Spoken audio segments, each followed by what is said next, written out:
I talk a lot about viral beauty products that I don't like. No, like you cannot buy any more powder bronzer. Pass for me, it is a complete waste of money. Is there really a difference, Urban Decay? Or are you just using different words? Things are getting extra expensive. You don't need to collect them. So I feel like I wasted my money on that, and I don't plan on wasting my money on the Dew Balm sunscreen stick. But it's nothing special. No, you are not taking my money today, okay? So I think it's finally time to share with you the beauty products that I've been influenced to buy that I actually love. Hi gorgeous, welcome back to the beauty room. My name is Elle Chu if you're new, and I am very excited to be talking about products that I actually like. If you watch my channel, you watch my videos, you know that I tend to talk about products that I don't like. I'm very critical because I think only 10% of the time, I would guess, that's a terrible guess. It's not real numbers, okay? But 10% of the time, I actually like the products that I try because I'm so critical and because I just want to be a lot more thoughtful about my purchases. Also, I wouldn't consider myself that easily influenced. Like, I'm definitely influenced since I'm on social media, but I don't think I'm as easily influenced as most content creators. Like, I'm not going to buy something just because I want to add on to the virality, if that makes sense. I will only buy it if I want to add on to the virality and if I actually am interested in it myself. With that being said, these are the products that I was influenced to buy. I felt that it might actually work for me and fell in love with it. So starting off, I'm gonna put the mic down because I do get tired of holding this, I'm not gonna lie. If you thought I was too critical about makeup products, you thought wrong, because skincare is the category that I hate almost everything I try. And that's why I don't buy a lot of skincare. I keep it very minimal. I try new skincare very rarely, and these are the exceptions of products that I was like, oh, okay, the influencer told me to buy it and I bought it and I love it. And that first product is going to be the Ilia Face Base Milk. I recently bought this during the Sephora sale, if you watch those videos, and y'all, it's been like, I want to say, I think a month, and I've fallen in love with this stuff. This is amazing. I use it every single morning before I do my makeup. In the aspect of like an essence or a toner, it's a thicker essence and toner. And then the aspect of like a moisturizer, it's like a watery moisturizer, if that makes any sense. It's a very like milky texture, but it's thicker than like a toner and an essence. And because it's like a watery milky texture, it sinks into the skin a lot faster and a lot better than regular moisturizers. It doesn't feel heavy on the skin. My skin just drinks it up like water, and I love the way that this makes my skin feel, the way that my skin looks with makeup. It doesn't irritate my skin. It doesn't have a scent to it. It's so good for my sensitive skin. Highly recommend. I use this as my morning moisturizer because I do have oily skin, and sometimes moisturizers in the morning can be quite heavy. I also then pair it with the next products that I was influenced to buy that I actually really loved. It's the Skin 1004 Madagascar Centella Water Fit Sun Serum. Again, I've used this in so many freaking videos. I use it before I apply makeup. Pair these together and it's the perfect pair. This is also a very hydrating sunscreen. It gives you a kind of like glass-like glow, borderline greasy, but not in a bad way, because when you put your makeup on with these two products, your skin will be glowing, but without making you too oily throughout the day. And this sunscreen is the first product that I've tried that doesn't leave a white cast, doesn't irritate my skin, doesn't cause me breakouts, doesn't feel thick on my skin, doesn't feel sticky on the skin, and I actually look forward to wearing it all day. Most of the times when I'm wearing sunscreen, I dread it because a lot of sunscreens that I've tried are bad. I am so happy that I went on TikTok that one day, I saw a video and I was like, cool, I'm gonna try it because this has become top tier favorite. Same with the Ilia Face Base Milk. I was influenced by watching like a lot of Sephora favorites videos, and now these are my holy grail makeup prep items. Another thing that I have been influenced to buy constantly are lip products. Lip products are the death of me, and I've been very overwhelmed with the amount of lip products I have, so I kind of want to start slowing down on these lip products, and I just think it's because lip products are such an easy thing to be influenced by. I think no matter your skin tone, your skin type, we all can kind of like align with lip products, if that makes any sense, especially when it comes to formula. With that being said, the first product I was influenced to buy are the Gisou lip oils, and I was influenced to buy these before the new shade range came out. the yellow corn oil, everyone's calling Gisou vegetable oil, Gisou lip oils. Everyone was obsessed with it. It's the aesthetic that people were in love with, and then it started to get some really bad reviews because people hated the scent of it. So I never ended up buying it because I was like, I'm gonna be paying like $20 something for a clear lip oil. Heck no, I am not one to do that. Clear lip gloss will not get me. But when they came out with new shades, they got me. And then I heard they reformulated it, so they got me again. And I'm happy to say that I am very satisfied with these. I would recommend them. I have the shades Mango Passion Punch and then Watermelon Sugar, I think. Yes, Watermelon Sugar. I definitely like Mango Passion Punch better than Watermelon Sugar. Watermelon Sugar still has that honey scent underneath, so it doesn't smell as good. And also, this shade is simply a clear shade, and the watermelon scent is very artificial. It's not my favorite. It smells really cheap. But Mango Passion Punch, it doesn't have the honey scent in it, and the color is really beautiful on the lips. Not only that, the texture is what I enjoy in a lip product. It's not too sticky. It's a lip oil, but it's not like a thin lip oil. It's a thicker lip oil, so it doesn't like bleed all over your lips,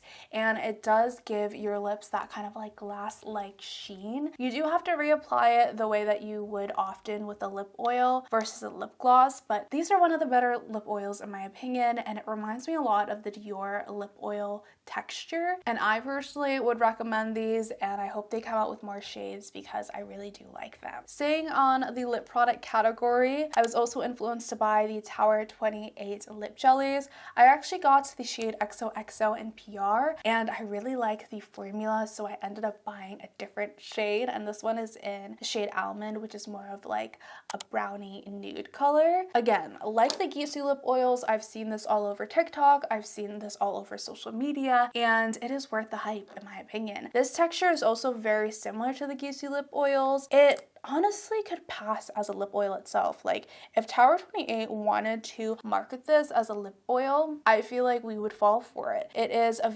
very glass-like shine, very comfortable on the lips, not drying on the lips at all, and it's not sticky, but it also has enough pigment where you don't feel like you just bought like a clear lip gloss. I really love this and would highly recommend. Okay, I think this is the last lip product of the video, I promise. It is the e.l.f. Pout Clout Lip Plumping Pen. You've probably seen the controversy on TikTok, but in general, this went viral when it first came out. Of course, every new product goes viral, and so I was influenced to buy it because I wanted to see if it was as good as the Hourglass Phantom Gloss, and honestly, kind of is.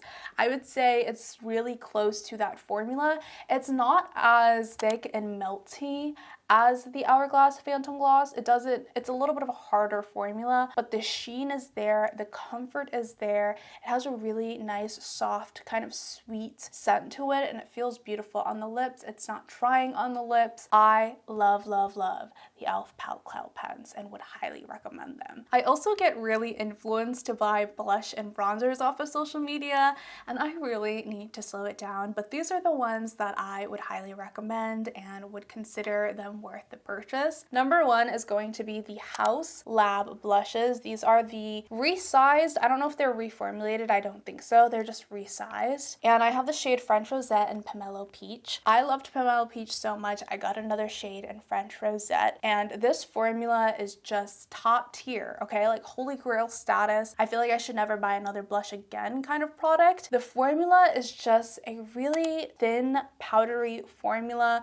that kind of feels like a setting powder. It's blurring on the skin. It doesn't have any sheen. It doesn't have any sparkle. It's very kind of like pore diffusing, but also the shades are so pretty. I mix both of these. I use French Rosette more on like the contours of my cheeks, and then I use Pomelo Peach on the apples of my cheeks, and I love the way that these two look together. They're just really flattering on the cheeks, and they have just the right amount of pigment. They're not so pigmented that you have to be careful, and they're not too minimally pigmented where you feel like you have dig your brush in there with the right amount of pigment. I absolutely love these, highly recommend them. And speaking of Haus Labs, I also really love their powder bronzer. This is something I have been influenced to purchase. I forgot who it was, but someone on YouTube used the bronzer and they talk really great things about this bronzer. It's one of their favorites. And so before the Sephora sale ended, I picked this up. I have the shade in medium level 6. And y'all, I feel like most bronzers are kind of like okay and they all work the same, but this is one of my favorites. I have been reaching for this, just like the blush, every single time I do my makeup. Again, just the right amount of pigment, not too pigmented, not too sheer. It's very buildable.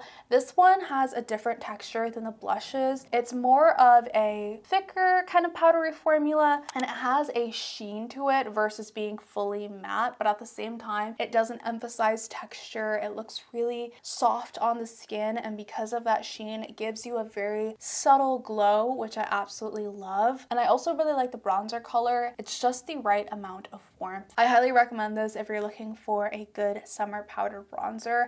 I don't think you'll be disappointed in this one. I also forgot to mention that I will be linking all of my favorite products down in the description with my affiliate link. If you do use those links, I earn a commission, but again, no pressure. It's just another way to support my channel for free if you wanted to. And of course, I couldn't make this video without talking about one of the most viral, influential products of the spring. It's the Milk Cooling Water Jelly Tint, and I have the shade in Spritz. I never bought another shade since then because I think I'm really happy with this and I don't feel the need to buy any other shade. It's kind of like a reddish, pinkish orange color, like a blood orange pink. Does that make sense? People have like a love-hate relationship with this. A lot of people think that like, oh, it's just like a viral kind of gimmick product, but I don't think so. I actually think that this product is quite usable.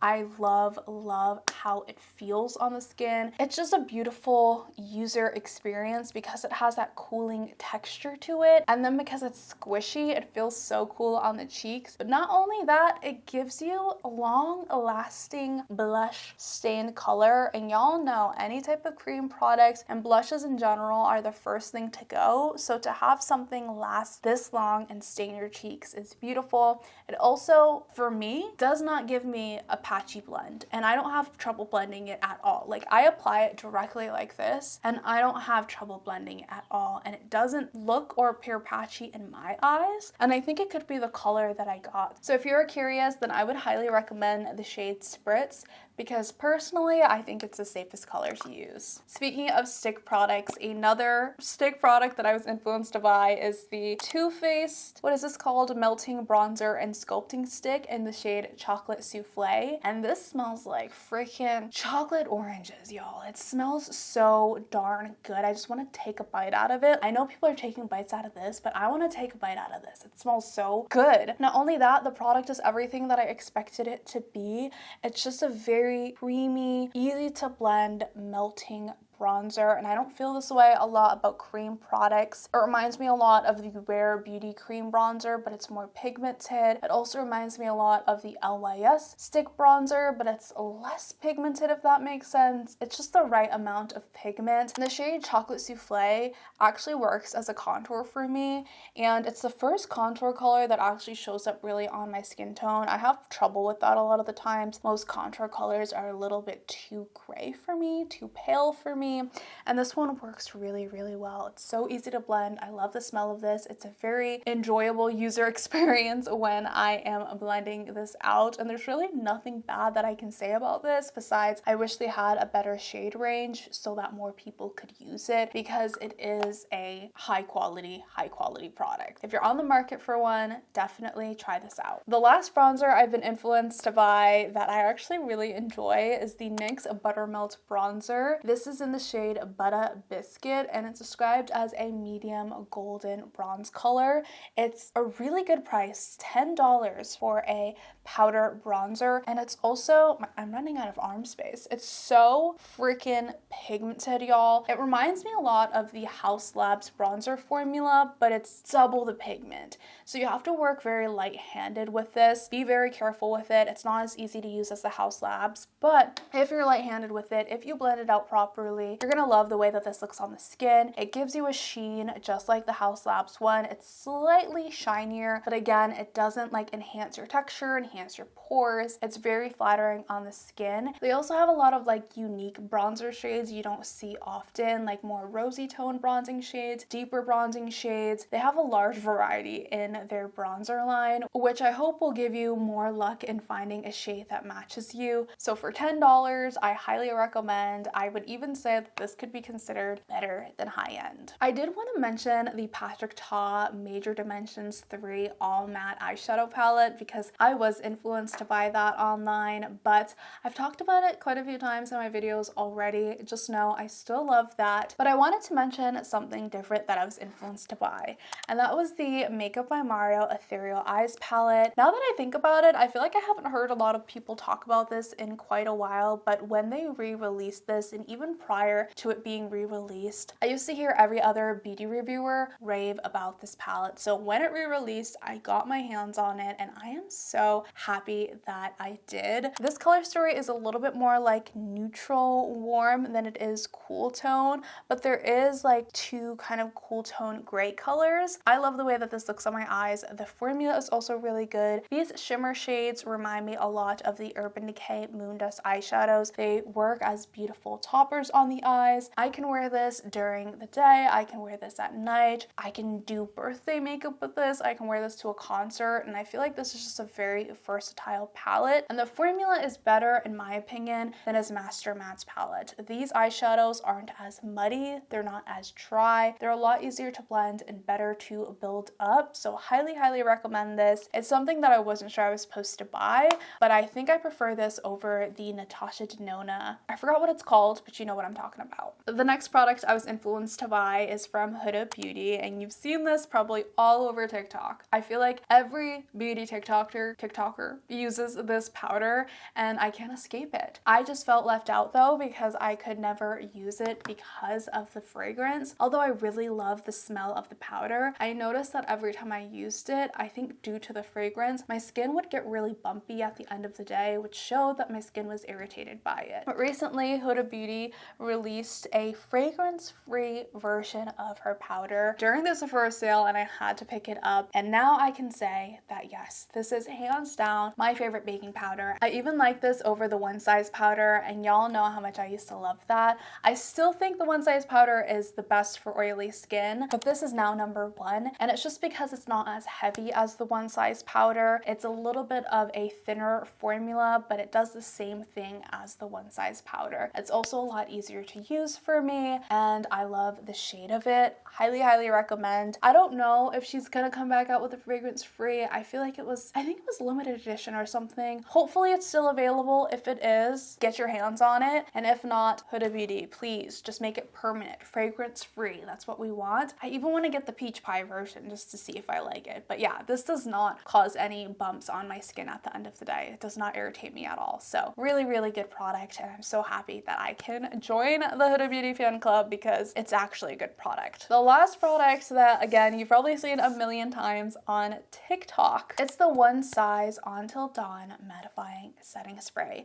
And I actually had bought this in the past before in the mini, but I thought it was just a bad product because I would spray it on my face and nothing would happen. I was like, what is wrong with this? I shook up the bottle and nothing would really happen. I also felt because of the scent, it might be breaking me out, and it does have a very fair warning hairspray scent. It smells like you're spraying hairspray on your face. So I ended up just getting rid of the mini One Size setting spray because I just thought it didn't work for me. But once I realized there was a defect in the bottle, I started to question if that's why I didn't like the product. So I ended up giving it a second chance, and now I absolutely love it. I get the joys of it. I will warn you though, it still smells like straight up hairspray, and I don't know if it's causing me any breakouts. I haven't really noticed any irritation. Usually if I'm irritated, my skin at the end of the day will get bumpy like the Huda Beauty powder, but this one hasn't caused that yet. And I have tested this on really hot and humid days, and it truly makes my makeup stay on all day. It does not add extra shine or sheen or glow to the skin. It's truly mattifying, and when you spray it on your skin, it feels like you're spraying nothing. Like, that is the point. It feels like you're spraying air on your skin, and it might confuse the heck out of you. It might feel like nothing is happening, but I promise you something is happening. And not only that, it makes my makeup a little bit more transfer proof. A lot of foundations I own are not really transfer proof, and I kind of hate wearing foundation sometimes for that reason. I hate when I'm like hugging my boyfriend and it gets all over his shirt. I feel so bad. Or when I'm like laying on the pillow and it wipes off the pillow. I hate non-transfer proof foundations for that reason. But now I can use those foundations because I spray this on, and it keeps my makeup from just like wiping onto things, like wiping onto my hand or my pillow or a t-shirt or anything like that. I haven't tested if it's fully waterproof, and I haven't tested how it would work on like extreme hot summer days, but I guess that's what this summer is for, so we'll see. For just regular everyday use, I enjoy this. I really like it, and just to make sure it doesn't affect my skin, I don't wear it every single day. I only wear it on the days that I'm gonna be wearing makeup for like over 5 to 6 hours. If not, then I think that the setting spray is kind of unnecessary, but highly recommend. I've seen this all over TikTok, seen it all over YouTube, and it is worth the hype in my opinion. All right, so those are all of the beauty products that I was influenced to buy one way or another, either through TikTok or YouTube or Instagram, that I actually ended up falling in love with. If there are any beauty products that you were influenced to buy that you ended up falling in love with and it has become holy grail status, let me know in the comments below so we can all get some recommendations. As always, I'm going to link all of these products in the description with my affiliate link where I do earn a commission. If you enjoyed this video, give it a thumbs up, subscribe if you're new to my channel, and as always, I'll catch you on the flip side. Bye!